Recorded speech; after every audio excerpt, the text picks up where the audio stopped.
saith the Lord, thy wife shall be an harlot in the city. And you see that. You see the black women, Latino women, and the rest of them other women of the tribes, especially the black women, they're nothing but a bunch of sluts and a bunch of harlots. You know, you see that. You know, the way they dress, you know, the things that they do, they lay down with any man they want to. There's no hedge there, you know.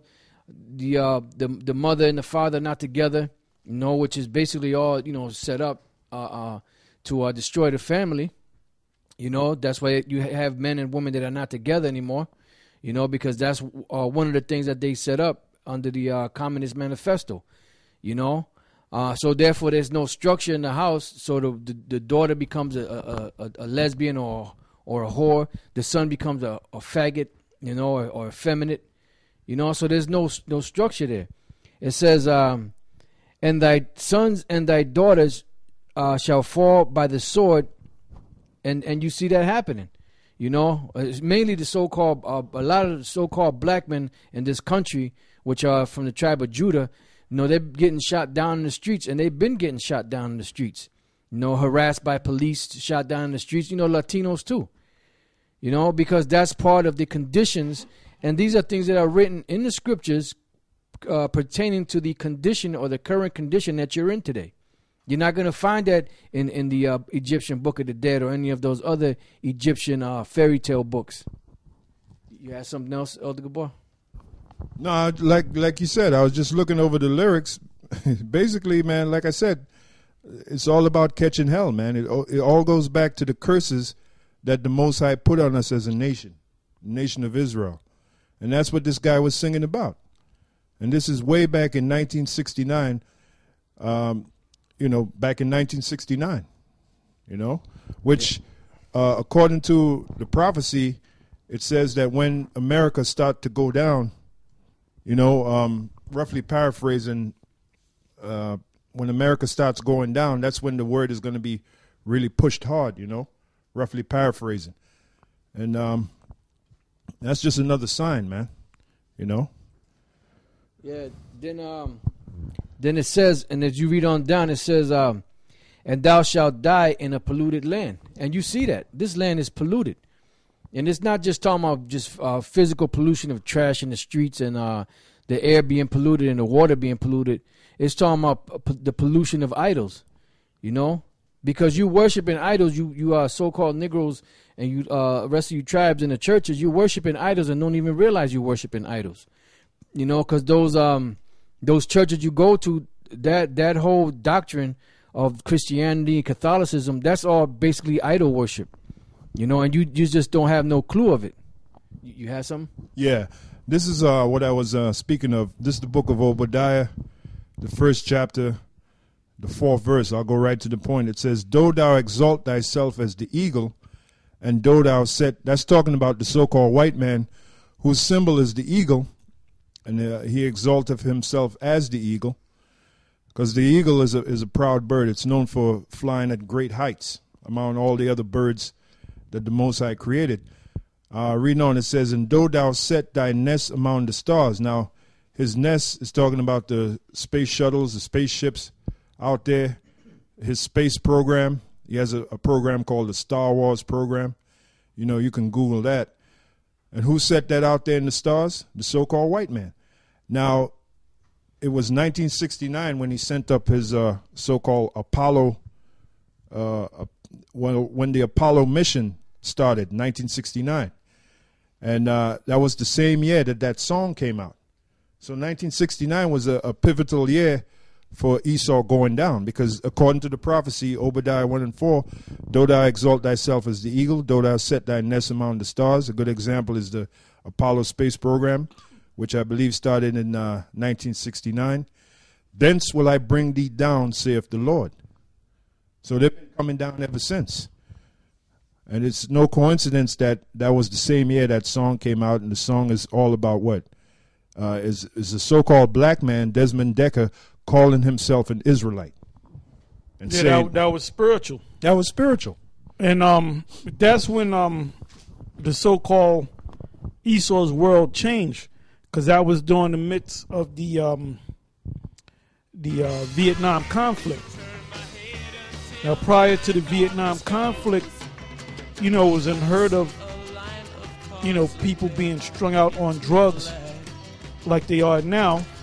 But that started right after the Vietnam conflict was getting hot. And they show you in different documentaries and movies how they took the dead bodies of the GIs and the body bags, and they would, put drugs up in there, man. And through the mob and corrupt police and all that, that's how people got turned out on drugs. That whole hippie movement, came about. Flower Child movement, hippie movement, beatniks and all that, they came about in the mid-60s, 65. That's when a change started to take place. Right. And it really took place 69, 70. Now it says here in the scripture, it says in Isaiah 22 and 18, it said, he will surely violently turn and toss thee like a ball into a large country, that he is the Most High. There shalt thou die, and there the chariots of thy glory shall be the shame of thy Lord's house. All right? Read that again. It said, he, the Most High, will surely violently turn and toss thee like a ball. Now, what should come to mind? A ship in rough waters. You were in that cargo slave ship in rough waters. It said you're going to be turned and tossed like a ball into a large country. The Americas. Starting with the so-called USA, North America, Canada. Because you went, up into the north. Then you went down into the South America. The different islands. But the key place was America itself. Because when Cristobal Colon came over here, he didn't land on the shores of America. He landed on the shores of the Americas. Because where did he land? I think it was the Dominican Republic. If it was it? Yeah, it was like Haiti. Dominican Republic and Haiti is the same. It's the same island, split in half. You got the so-called Dominicans on one side. You got the Haitians on the other. And those surrounding islands.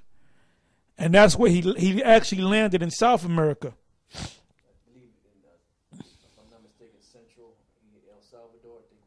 El Salvador, yep, that was another key place. And what they did was, it was the Spaniards, the conquistadors. That's why the Central and South America, the predominant language is Spanish, because the conquerors spoke Spanish. Now, when you come up to the U.S., so-called U.S., they spoke English, because that goes back to the British, the Dutch. The British spoke English, and then you had in Central America, which that was controlled by the Spaniards, and you had the middle part of America was controlled by the West, and there were wars that took place. You had the French-American War, the Spanish-American War. You had the the War for Independence, and so forth. So you had a number of war, and then you had purchases. You had a famous purchase called the Louisiana Purchase, where the U.S. government had purchased that plot of land from the French, because Louisiana is a French word. All right. So I mean, when America was being built up, when Cristobal Colon came over here, it was all part of the prophecy. That's why I read that scripture in Isaiah 22 and 18. He will surely violently turn and toss thee like a ball into a large country. There shalt thou die, and there the chariots of thy glory shall be the shame of thy Lord's house. Because you're in a shameful condition right now. That's right. This is the book of Joel chapter 3 verse 1. It says, for behold, in those days and in that time, when I shall bring again the captivity.